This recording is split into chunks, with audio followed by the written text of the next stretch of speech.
Դե ինչ, Գայք Ծառուկյանի տան մոտ շարունակվում են գործողություններ, ներկայանում են որպես իրավապահներ, մինչ գործողություն կատարողները մինչ այս պահը, տունը շրջապատված է ավտոմատավոր մարդկանցով, ԱԱՑ տենց իրենց այդ համազգեստի վրա ԱԱՑ է գրած, մի խոսքով, նաև առայժմ չեն թողում, որ մտնեն փաստաբանները,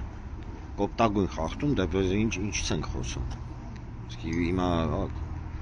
կոպտագույն խախտում է, բայց դե այնուամենայնիվ շատ լավ հասկանում ենք, չէ՞ հիմա ինչ իրավիճակ, այս հենց վերևը դրոններ են աշխատում, ըստ երևույթի էլի ուժայինների դրոններն են, մի խոսքով իրավիճակ առայժմ սա է, որոշ տվյալներով նաև այլ պատկանող Գագիկ Ծառուկյանին և Գագիկ Ծառուկյանի հետ կապ ունեցող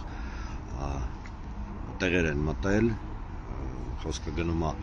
Կանյաշնիի, խոսքը գնում է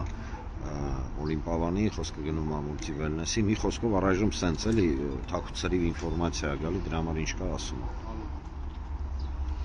Սա է առայժմ այս պահի դրությամբ։ Տեղյակ չենք ինչ գործով են, տեղյակ չենք ինչ կոնկրետ ինչ գործի շրջանակներում է տեղի ունենում այս իրավիճակը, չգիտենք։